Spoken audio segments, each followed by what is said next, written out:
I believe this is a low or actually no risk way that almost anyone can start investing or gaining the benefits of investing in real estate without having the risk. And that is through house hacking. And this is something that we've done personally in a couple different houses that we were in and owned when we were first married. And it's I would say something that has definitely caused us to be able to purchase a higher priced home each time we buy through doing this. And really what kind of inspired today's show, though, is I have a couple clients that I'm working with, and I love getting to work with clients like these ones. It's so much fun to me.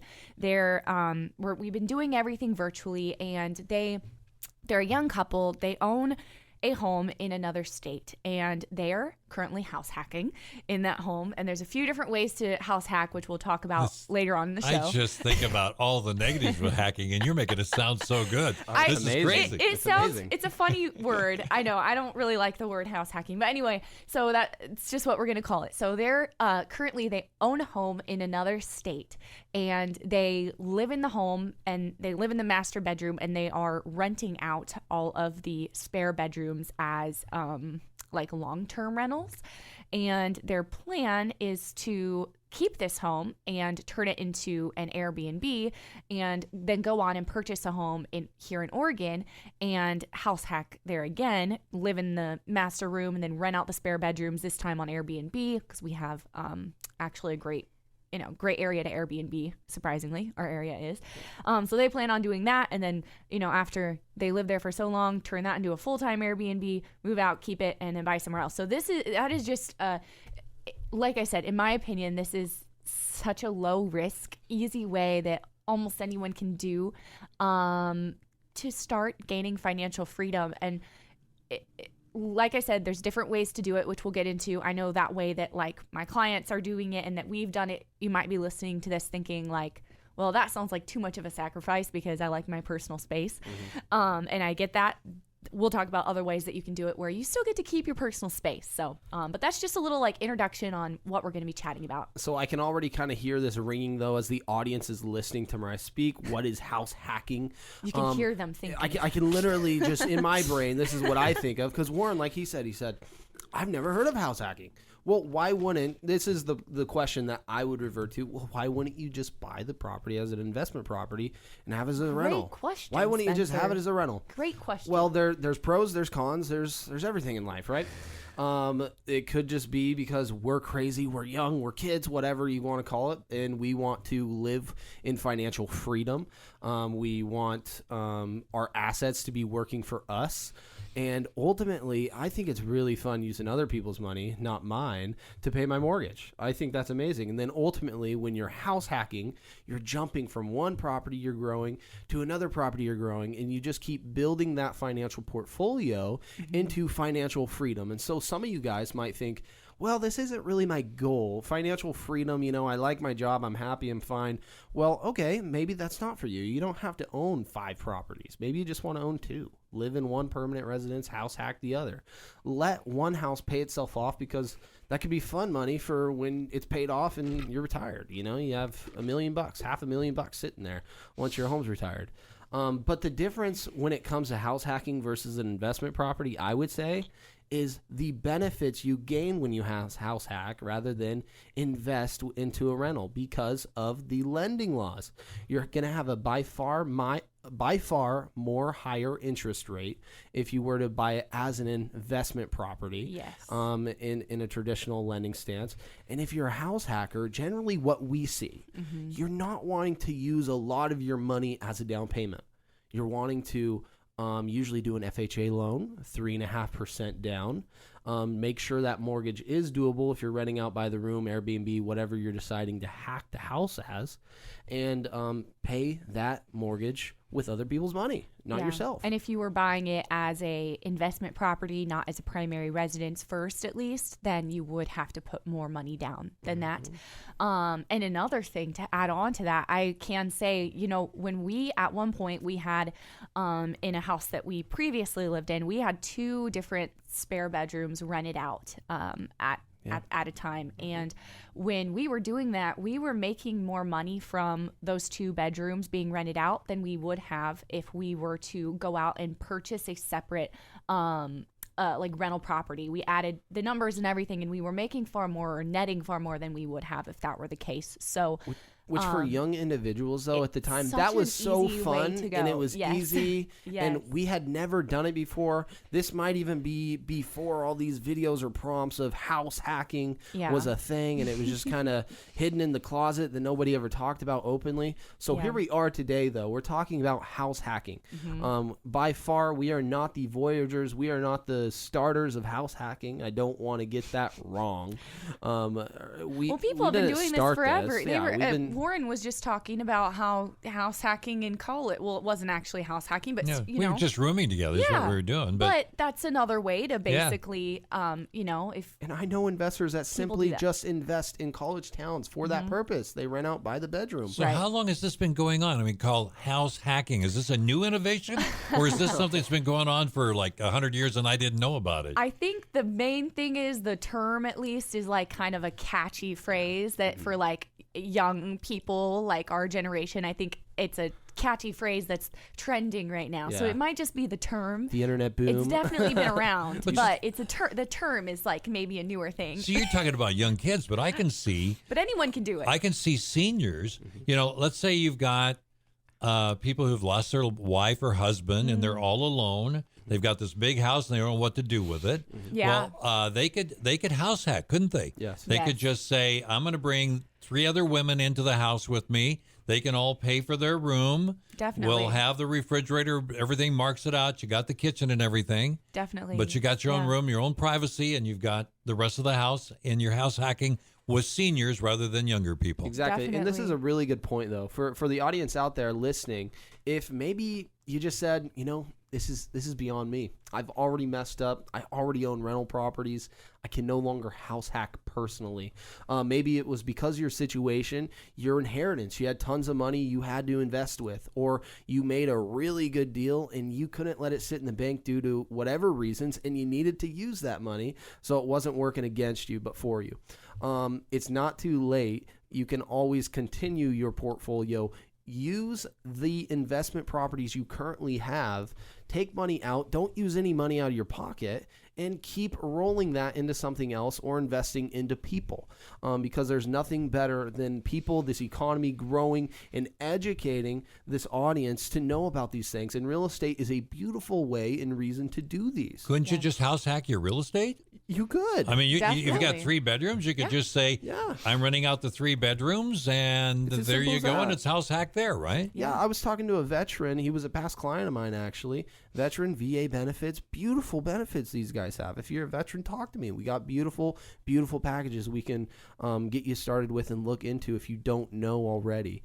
But by the way, he was your age. He was, and he agent. No, let's just say he wasn't Mariah and I's age in his 20s anymore. He's later 50s, and so he's like, Spence, this is what I do. And he owns multiple properties, some in California, some in South Salem, some in West Salem. And I said, what are you doing? Like, how are you doing this? And before I even knew what house hacking was, like Googling it and just knowing that niche term. The term. He was doing exactly basically what we're saying. And honestly, on a pretty high scale. Did he buy the home on Serenity? He bought the home on Serenity. That was a beautiful $700,000 property. Yeah, beautiful home on 3 years ago. 3 years ago. Wow. Yeah. Well, all right, so house hack. So 2 house hacks. If you go, obviously you're not a mortgage company, but if you went in to buy the house, would it be good to tell the real estate agent, this is what I'm looking at doing? Well, you got to know your lending laws. If you're buying FHA loan, the reason people are doing this is because don't get this misconstrued. You have to live in the property you're purchasing for a year or more. Okay, for at least a year. If you're going to turn it into a full-time rental, but you could definitely own it and house hack right when you move in. Yes. As long as you're living there. Yes. Just to clarify. And definitely check your lending laws with that. Don't trust Wow. us as the realtors. Go to your lending professional. But yeah, that's generally why people are buying with an FHA loan. You're doing less down, and also it requires that year or more in there to live, and you're getting that by Wow. far lower interest rate. There's more than one way to house hack. So there's different options, different ways you can go. I'll just share a little bit about our experience and then share some ideas that you can do that might fit your personal situation. So when Spencer and I first started doing this, we aren't doing it anymore right now, but when we were first got married and first bought our first house, the way that we did this is both Airbnb-ing out spare bedrooms. We also Airbnb'd our entire house at certain points and then left and did some traveling. And then also renting out spare bedrooms, just like long-term or whatever. So that's, also can be considered house hacking, which at the time that was perfect for us because we worked a lot and we weren't home very much. But now at this point where we're at, having a family, being home a lot more, we kind of value our privacy a little more. And maybe that's where some of you guys listening are at, where you're like, I'm not really in that point in my life where I feel like sharing my kitchen or my main living spaces anymore. I want some of my own personal space, which I totally get that. So a few different options. One thing you can do is you could convert your garage into a separate living space, especially if you have a separate exit or entrance from your garage, and you can rent that out on Airbnb and have people, they only have access to that area, or even full-time renter, whatever, you prefer to do. I find that Airbnb, I think, would make a little more money, but there's definitely pros and cons to both. But that's just one option if you're not wanting to share the rest of your space. Another thing is I've seen people bring in like either little tiny home things or bringing in like sheds into their yard and then kind of turning that into a tiny home. You would be surprised how small some of the spaces that are on Airbnb that are actually fully rented are. Doing that, renting that out. Another option could be I've heard of people buying like a nice newer trailer or even a Airstream. Airstreams are hot. If it is aesthetically pleasing, it'll definitely do better if you're talking about Airbnb. And having that in your driveway or in your yard if you have room for it or somewhere like that, and then renting it out. Or if you're desperate enough or motivated enough, then moving out of your house and moving in there yourself and then having your whole place rented out, depending on how what type of situation you're in and how fast you want to reach your goals, whatever they are. And then last but not least, and this isn't all of them, there's more that I'm missing. These are just kind of what we've seen people do. And the last thing is we've had quite a few clients in the past purchase duplexes and they live in half and then rent the other half out. And that's typically what, that's a typical if you look up hack. house hacking, that's like the most, I would say, traditional way to go. But right now, a lot of people can't find a duplex because they're hard in to today's find. market, it's so dang hard to find a reasonable duplex that is worthy of this, and of course you can, to get to the point though, when I'm having people buy duplexes, it's usually for family purposes. They want to be closer to the mother-in-law, that type of thing right now, because there are so few, and they want to cash out on their current investments, both of them. So they're bringing money out into the duplex. But like you did say, house hacking, traditionally, if you do look it up, they're like, you can do a duplex, a triplex, a fourplex. But once you get into like that 5 or more unit, it then becomes like a different investment, a different animal. When it comes to lending, you're going to have to buy it as an investment property. So that's why people usually do 4 or less units. No more FHA loan there.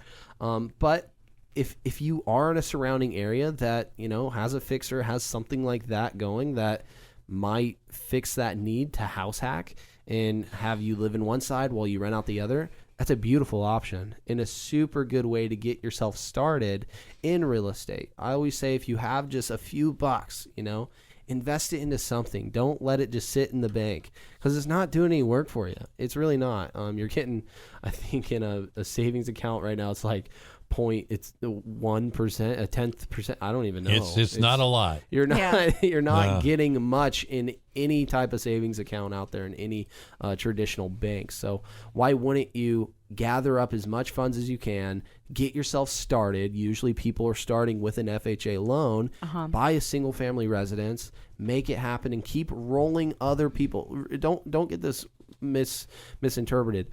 You don't want to be using all of your money. You're wanting to use other people's money for your own benefit, but also to make a living and get you out of your current situation. If you're in a bad situation, it doesn't have to be bad, but you're just not happy in your job.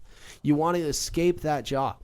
So how many properties are you going to house hack? How many incomes are you going to have to make in order to get rid of that $3,000 paycheck you're relying on every month? How many house hacks can you do to get $3,000 to replace it? Once you're cash flowing $3,000, then you get to quit your job, and now you're good. That's how strip malls got started. You'd have a business, and he'd have a business. He's saying, how can I pay for this? How about I build 2 or 3 other places next to it, and I'll charge them money for it? And a lot of times that paying more than what it costs to put it up, and away you go. Another thing to mention, this is something that mainly for younger people, because I feel like a lot of younger people, particularly in their like early 20s or so, aren't aware that they can do this or how easy or simple it can be. And I think a lot of what I see, a lot of like younger people are already doing what's like living in a house and having like only renting out one room, if that makes sense, and then the rest of the rooms they're sharing with friends or, you know, other co-renters or whatever, roommate type things. That's super common right now. We see that a lot. But one thing I don't think a lot of younger people realize is that they can be the ones to own that house, and it's not this like super difficult thing. You can use, we've mentioned this before, we actually did a full show talking all about it, but you can use a USDA loan if you live or if you're choosing to buy just right outside of city limits. You could be a 10-minute drive to Salem and use a USDA loan, which means you are putting $0 down. You don't have to have a down payment for this. And it's very, fairly easy for a working person who's had a job for, stable job for a couple of years to qualify for this. And I don't think enough young people are taking advantage of this, where if, like, the way I see it is if you're in that situation and you're renting the room anyway and you have other roommates in there, why not be the one to own that house and then be collecting the rent from everyone else who's living there while you're a, young working single person or, whatever situation. That's just one tip that I always tell young people. All right, so I got a quick question for you. And that is, you've got people staying there and they're renting for the house. Yes. I'm assuming you need to have some kind of written agreement and understanding so it's all clear, of course, correct? Yeah. You need to make sure you're abiding by Oregon law. Yes. Yeah. Especially in Airbnb. You need to make sure you're filing your home and whatever it's being used for. Make sure you're doing that paperwork accordingly. Yeah. Or you could be on Judge Judy. Exactly. Right. Yeah. You don't want to be there. That's not funny. good. Yeah. So know the laws. Know the laws for sure. I just think there's so many different ways. There's so much to do opportunity this. out there. Yes. Like, seriously, as a young individual, if you don't know about something and then you're told about something, now you do know something. Yeah. So go out and use this knowledge. Go out and use this power. See what it can do for you. If you're stuck in a place you don't want to be, change it. It's your life. You can make that change. Like, literally today, if you're listening to this show, today, make that change. Get rid of that bad habit, that poor mindset, that poor me that can never do it. That's what's going to keep you down. That's what's going to keep you down in the dirt. Now, think about it. Wealthy people, what are they doing? They're not thinking about that. They're thinking about the opportunities that can come towards them, the opportunities they can speak outwardly toward them. Now, of course, they got to outweigh pros and cons. You can't be a businessman and not have wisdom. You got to create and seek wisdom, seek counsel. Maybe this is some counsel you're seeking today, and this could change your life. Hack the house. Hack that house. And seriously, let's get this in. Hack that house. Hack that house. All right, so I want to say something here, because we may not have, at least on KYCAN, the kids listening right now, But we have the parents The listening. parents, the Yeah. grandkids, You have everybody, to- generations. grandparents. Absolutely. Mom and dad, you can tell your kids, have them listen to this program. You know where you can find us, Yes. Warren? Yeah. Real Estate with Mariah and Spenc on YouTube. If you got that, get that link. But or also, you can go, yes, if you are you're listening to this and you're like, man, you're listening on the radio and you're like, man, I want my child or my grandchild, my great-grand, whoever it is, you want them to listen to this episode, then go send them a link. Find it on your phone. You can find it on the KYKN website. We have the you can podcast text on it. there. You can email it. You could go to YouTube, search Real Estate with Mariah and Spenc, or wherever else you listen to podcasts at.